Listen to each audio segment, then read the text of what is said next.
Agora a gente vai discutir a questão do acesso aos registros. Então, lembra, os programas que a gente está criando, eles vão ser programas para armazenar dados e a gente está diferenciando, a gente está armazenando ou o arquivo inteiro e fazendo essa questão de acesso ao arquivo. Aí agora a gente vai discutir a questão do acesso ao registro, que é uma unidade de informação que você tem dentro do seu arquivo. Então, por exemplo, seria o caso onde eu acho que vocês já implementaram esses códigos, onde você tem cada registro como sendo uma pessoa. Aí essa pessoa tem uma idade, um nome, um endereço e por aí vai indo, um conjunto de informações. Cada unidade dessa informação que você está armazenando vai ser um registro. Então, é, você vai ter várias formas de recuperar esses registros, algumas delas são mais rápidas que outras e vão depender da forma como você está escrevendo os seus registros dentro do seu arquivo. Você poderia, normalmente a gente faz, por exemplo, para conseguir fazer um acesso rápido a esses registros, a gente vai ter sempre o nosso conjunto de metadados, e um desses conjuntos é chamado de lista invertida, onde você vai ter chaves que vão estar associadas a partes específicas do seu arquivo. Então, um exemplo de chave seria, por exemplo, o nome João, e você vai associar ao nome João o ID número 27. Então, ao invés de você procurar no seu arquivo, você consegue procurar nessa tabela que você tem de referências. Você vai encontrar o João muito rapidamente nela. Aí você sabe que ele está no ID 27. Aí você abre o seu arquivo, vai na posição 27 e acessa ali os itens que tem naquele registro. A gente discute um pouco dessa questão de chave. Chave é essa estrutura que você vai usar para acessar os seus registros. Você tem uma chave, está associada a um registro por meio de tabelas invertidas. Então, você tem a chave está ligada a um ID, e esse ID ele é a posição que você tem no seu arquivo daquele registro específico. Então, você tem alguns tipos de chave, dá para explicar elas rapidinho, chave primária e chave secundária, que vai depender da relação que você tem entre, entre a chave e o registro. Por exemplo, João. João não é algo tão específico, seria mais um tipo de chave secundária, porque não existe só um João.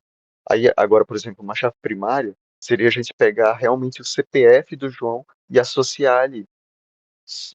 E aí você vai ter uma ligação direta daquela chave a um registro somente. Se a gente colocar, por exemplo, João, a gente pode ter vários registros que têm o nome João dentro do nosso arquivo.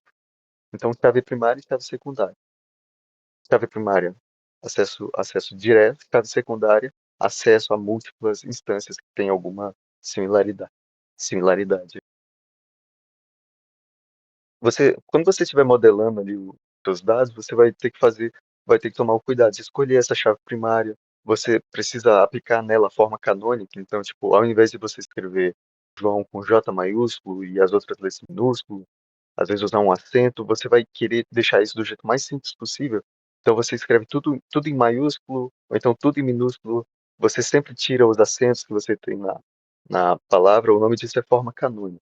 Você pega o nome que está escrito direitinho e você vai trocar a forma como ele está escrito para você ter sempre o mesmo registro. Então você não vai ter problema assim, um dos nomes do João é, do nosso arquivo está com acento, o outro está sem acento, ou então tem algum caractere esquisito ali, não vai dar esse tipo de problema. Forma canônica é o nome. Então, para acessar os registros em si, para acessar o registro a gente vai fazer uma operação de busca. A gente vai pegar o nosso arquivo e vai trazer ele do HD para nossa memória RAM. Então, na memória RAM, a gente vai comparar cada um dos registros que a gente tem até encontrar o que a gente quer. Então, ele fala aqui o número de comparações. Ele está literalmente falando: você quer encontrar o João? Bora ver o primeiro registro. O nome não é João. Bora ver o segundo. Não é João. Isso que eu estou fazendo aqui, em exemplo, seria um acesso sequencial. Ele acontece quando, por exemplo, imagina que dentro lá, quando você está formando o seu arquivo em C, você armazenou os seus dados como arquivo de texto. Então, o arquivo de texto, diferente do arquivo binário, você vai ter tamanhos diferentes para os seus registros. Então, imagina que você está armazenando a idade. O Joãozinho tem 8 anos. O Joãozão, ele tem 27. No arquivo binário, as duas idades elas são armazenadas como dois números. Então eles têm o mesmo tamanho, que é o tamanho do número, do int que você tem em C, que é 4 bytes.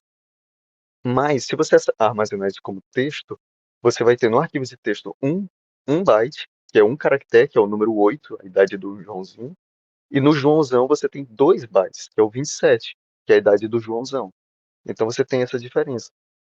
Então, se você está fazendo um arquivo, mexendo em um arquivo binário, você consegue fazer um acesso direto, a gente chama de acesso direto ou acesso aleatório. Mas no arquivo de texto não, a gente teria que rodar registro por registro, lendo cada um dos itens e usando o fscanf, você faz isso. Você lê cada um dos registros, ignora eles, compara ali o que você está tentando encontrar, e se não for, você tem que ir para o próximo para ler, porque eles têm tamanhos diferentes, então você não consegue simplesmente pular para um, para uma parte específica no arquivo, a não ser que você salve isso de alguma forma, você coloque ali na sua lista secundária, na sua lista invertida, essas diferenças que É, você tem. Antônio, se eu não me Oi. engano, dá pra dar sim um seek no arquivo de texto, só que, tipo, a Não, forma que os dois arquivos funcionam é meio que diferente. Quando você pula no arquivo de texto, mesmo, você tá considerando que você tá pulando de um em um byte. Tipo, cada caractere ele ocupa um byte. Então, você tá pulando de um em um byte, ok? Só isso mesmo. Então, tipo, não é a mesma coisa que passar num binário. Um binário, tipo, fica mais claro os tamanhos do que no de texto. não, pois é, foi isso que eu quis dizer. Eu acho, tipo, porque você quis dizer que no de texto você tem tamanhos diferentes, não é? Mas você também pode fazer com que ele tenha tamanhos fixos e ainda usar o fseek. Tu consegue meio que limitar os Ah, sim, caracteres sim, por é linha ou coisa verdade. do tipo. É verdade, tem as estratégias que você pode tomar aí para fazer os dois, para você conseguir fazer acesso direto no arquivo de texto. É verdade, tem esse detalhe importante. Enfim, aí a questão, bora pular logo aqui a questão para não se estender tanto assim. Ela pergunta aqui: quantas comparações seriam necessárias em média para encontrar um registro usando busca sequencial em um arquivo de disco com 10.000 registros? Então imagina, você tem 10.000 pessoas e você quer encontrar uma pessoa em específico. E ele pergunta: quantas comparações seriam necessárias para fazer isso? Aqui é mais uma questão de complexidade de algoritmos. Você simplesmente pega a quantidade de registros que você tem e divide tipo, o melhor caso pelo, com o melhor caso com o pior caso.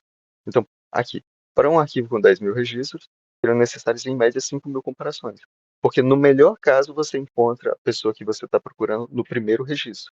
No pior caso, você encontra no último registro. Então, na média, você tem 5.000 comparações. Aqui é mais uma questão de complexidade de algoritmos. Aí ele pergunta: se o registro não estiver no arquivo, quantas comparações são necessárias? É a mesma coisa que a questão anterior. Se o arquivo não estiver, você vai olhar todos os seus registros para descobrir que ele não está. Então você vai precisar olhar todos os 10.000 para descobrir que o seu registro não está ali no arquivo. Se o arquivo estiver blocado de forma que 20 registros sejam armazenados por bloco, quantos acessos ao disco seriam necessários em média? E se apenas um registro for armazenado por bloco? Então, o que ele está falando aqui? Se o arquivo estiver blocado, de forma que 20 registros estejam armazenados por bloco, você vai ter várias regiões, de forma parecida como a gente tinha os clusters, a gente vai ter 20 registros em cada cluster. É tipo isso que ele está falando aqui. Só que do jeito que ele está falando, ele está imaginando que esses clusters eles estão fragmentados pelo seu disco. Então você tem 20 registros aqui. Aí você pula um pouco no seu disco, aí 20, mais 20 registros. Aí pula mais um pouco, 20 registros. É tipo isso. Na média, você faz a divisão aqui, você vai ter 10.000 dividido por 20. Tá bem aqui. 10.000 dividido por 20 vai dar 500 blocos para armazenar todo o negócio, todo o arquivo. Então, em média, você vai precisar de 500 acessos. Não, em média, vão ser 250 acessos para fazer uma busca. Se você vai ter 500 blocos, você vai ter que acessar os 500. Mas aí é a mesma coisa da primeira questão, porque como são 500 blocos, no melhor caso você encontra no primeiro bloco que você pegou, e no pior caso você vai encontrar lá no último bloco. Então, você 500 dividido por 2. Também é uma questão de análise de algoritmos. Aí ele pergunta: e se apenas um registro for armazenado por bloco?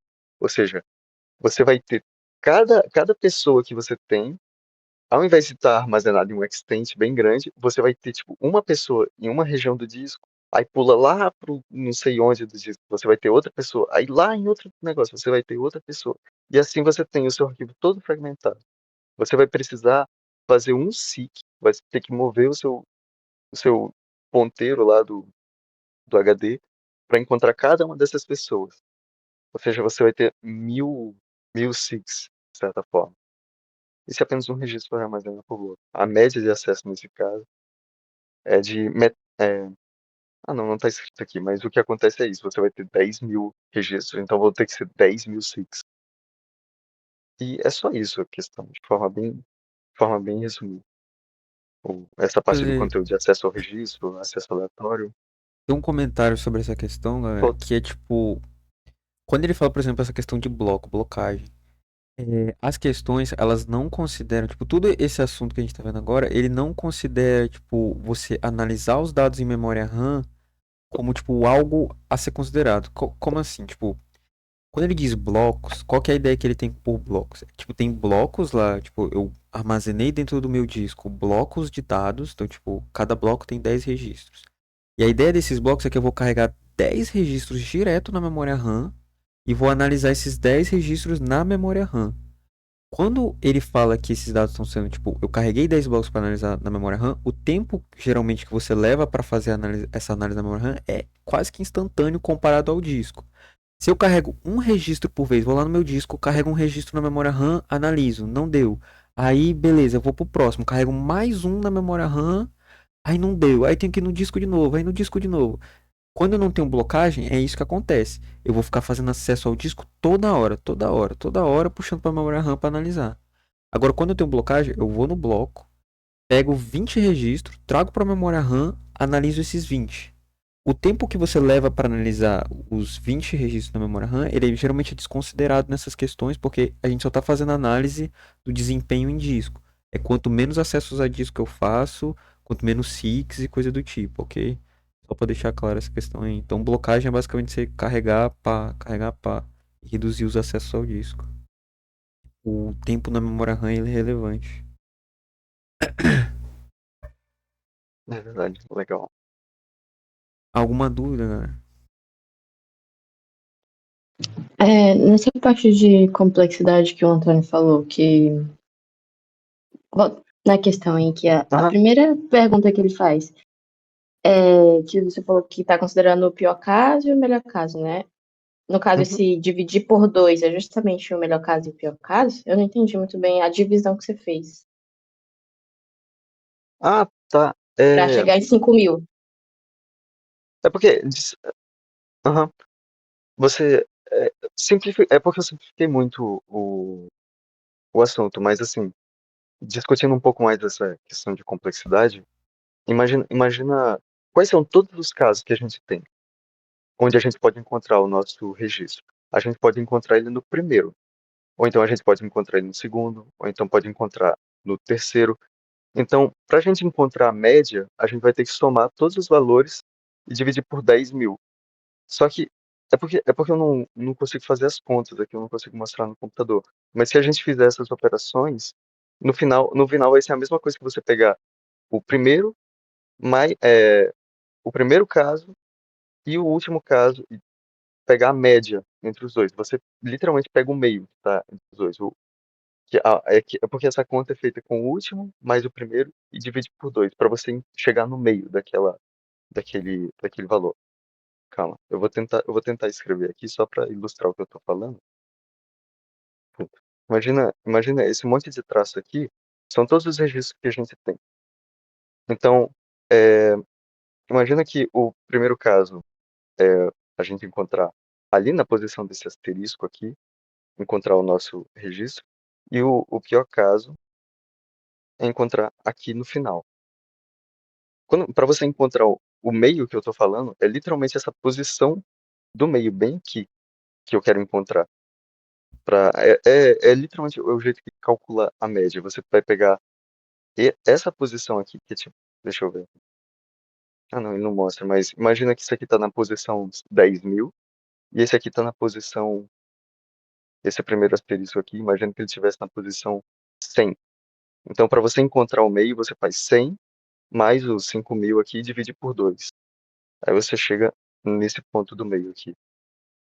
Deixa eu ver como um jeito melhor. Você consegue pensar em um jeito melhor para explicar, João?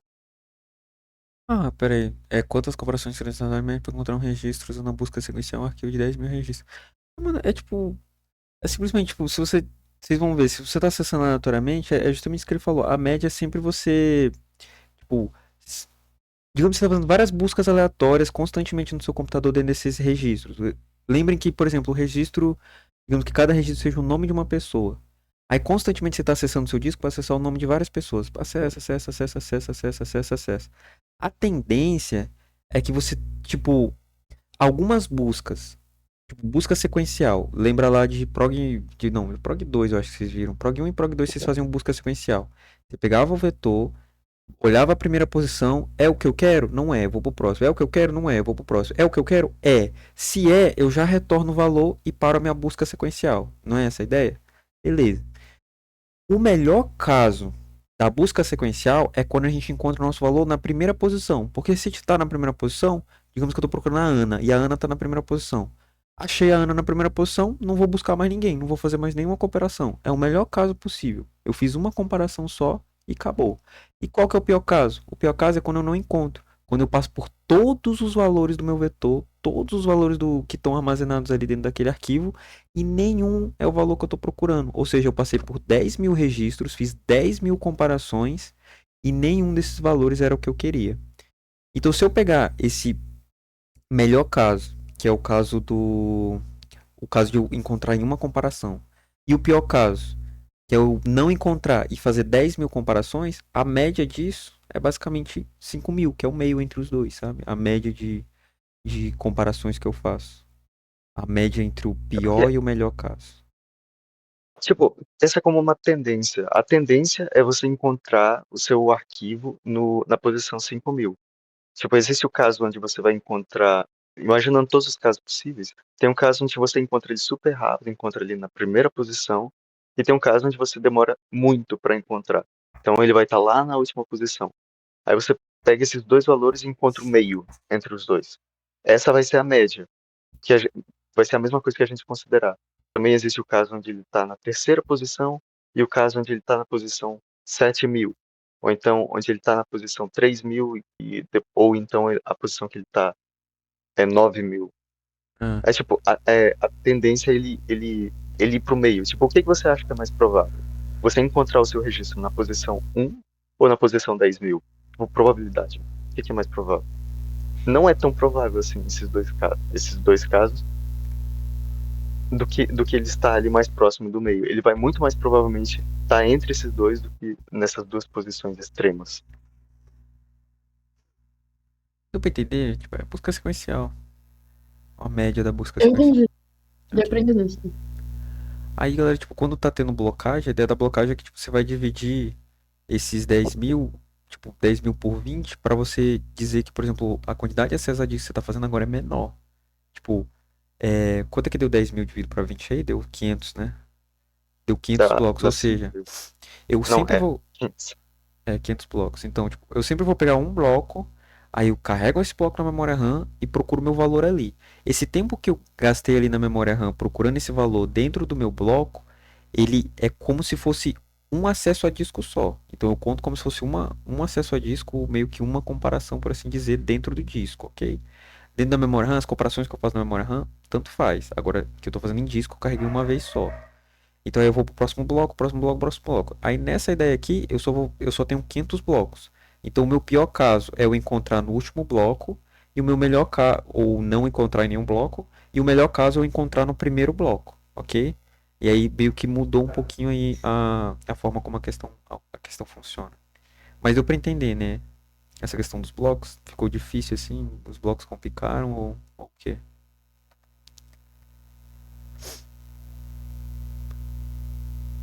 Deu pra entender. Ok. Antônio, Oi. já vai explicar mais uma coisa no slide? Não, eu só tava olhando aqui. É porque a explicação que ele dá é do mesmo jeito. Então, Sim, sim. eu fui ver. Então, galera, essa questão de blocagem muitas vezes ela vai ser uma vantagem legal, tá? Sim, tem suas complexidades, mas assim, blocagem é algo muito benéfico se você estiver fazendo uma busca sequencial. Vocês vão ver futuramente que existem vários outros tipos de buscas que são mais eficientes do que isso. Mas a princípio, a pior busca que você pode fazer é de um em um registro carregando em memória. Você sair ali no seu disco, ai não, vou carregar um registrinho aqui, vou analisar, depois vou pegar mais um no disco, mais um no disco. Esse é o pior caso possível, nunca faça isso. O preferível é sempre que você carregue pelo menos uns blocos ali, pá, bloco, bloco, bloco. Para aí você sempre vai carregando bastante aqui na memória RAM, trabalha no que você tem ali na memória RAM e depois pega mais um pouco no disco, sabe? Então é muito mais eficiente você fazer isso, certo? Ok. Então foi isso. E deixa eu colocar aqui a parte da próxima questão. A gente ainda tá no mesmo capítulo, né? Ah, Questão 5 é no calma, deixa mesmo eu ver. capítulo. Tá? Vamos lá. Em nossa avaliação de desempenho para a busca sequencial, assumimos que toda leitura resulta em uma busca. Ok. Isso aqui é uma coisa que está escrita no livro, tá? Então, essa questão é meio que baseada no que está escrito no capítulo do livro. Quando ele diz que toda leitura resulta em uma busca, ele está basicamente querendo dizer que toda vez que você usa a função fread ou fscanf que a gente tem lá no C, vai ser feito um seek para chegar naquela posição ali que você quer ler e tudo mais.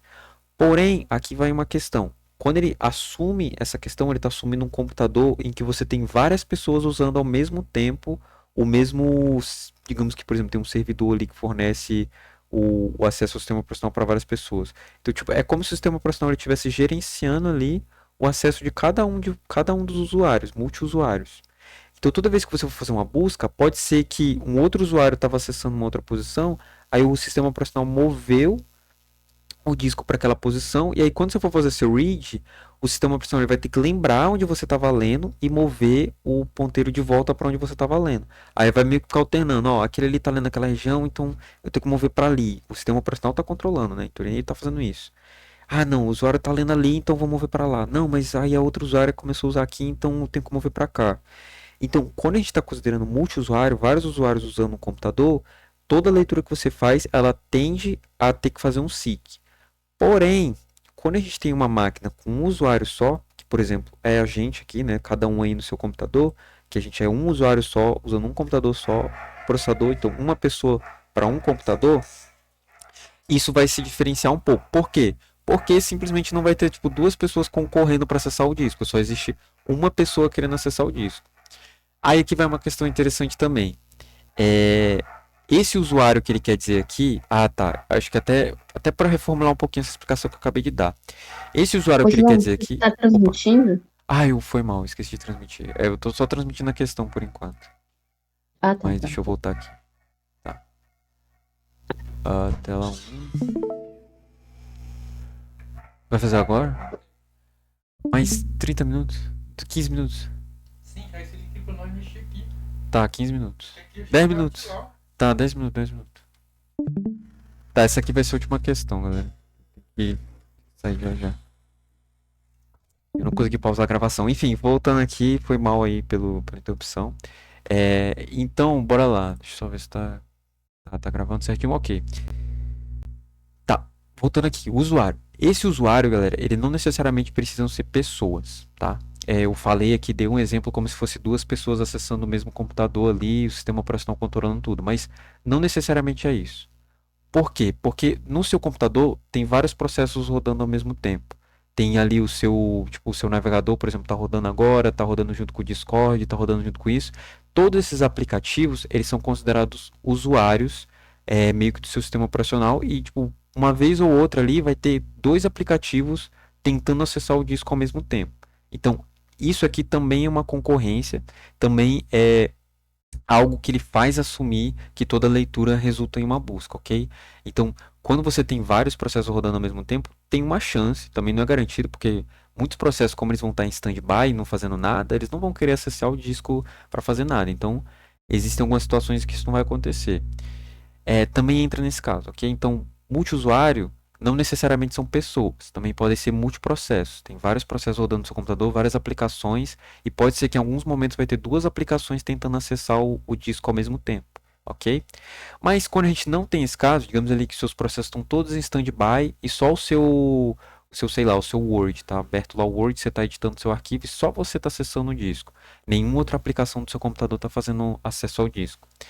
Nesse caso, aí ele pergunta como essas suposições mudam em uma máquina de usuário único com acesso ao disco magnético. Ou seja, se só um programa está utilizando o seu disco, como que essa análise vai mudar? A análise vai mudar basicamente que se eu estou lendo a partir daquele ponto, aí eu fiz uma leitura ali tipo de 20 registros e tudo mais, o meu ponteiro vai continuar ali e ele não vai se movimentar.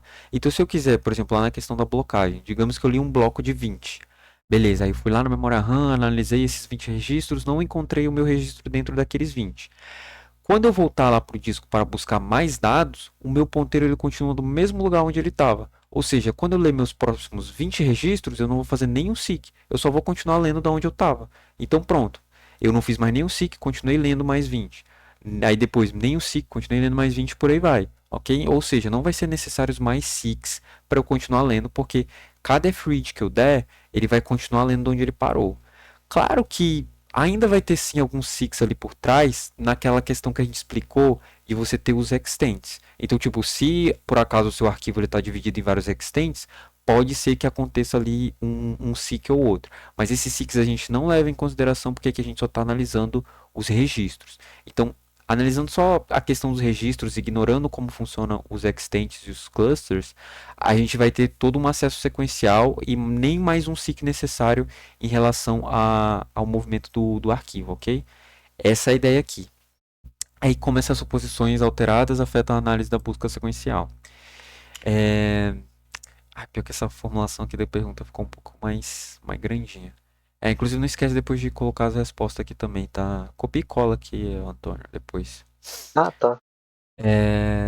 Tá, eu tinha uma explicação aqui do lado, deixa eu colocar aqui. Tá, então a gente vai ter a ausência da concorrência, tá. A gente vai ter uma redução. Teremos uma redução na quantidade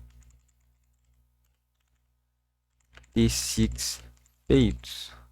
Pois, por exemplo, se tivéssemos lendo um arquivo em blocos, após a leitura e processamento de um bloco,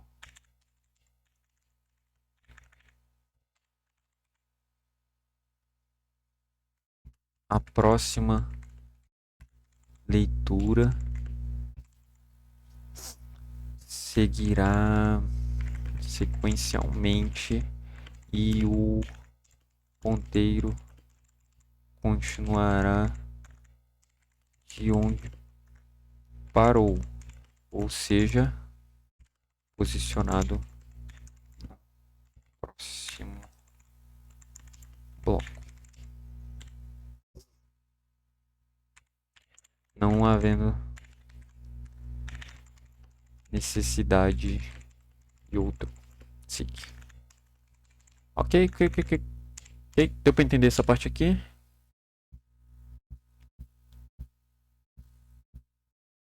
É isso, não tem mais nada para falar nessa questão, na verdade. Deixa eu ver aqui se tem mais alguma coisa. Isso vai ter um impacto no desempenho, obviamente, né? Menos seeks, mais desempenho. E é isso. Tipo, essa resposta dessa questão é basicamente isso.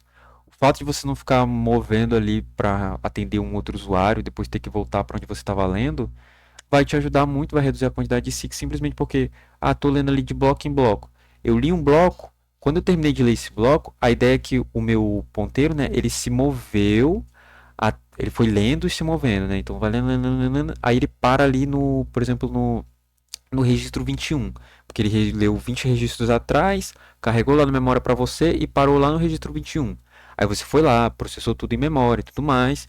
E aí quando você, beleza, não encontrei aqui nos 20 registros, quero ler os próximos 20. O meu ponteiro já está ali posicionado no próximo registro, no registro 21.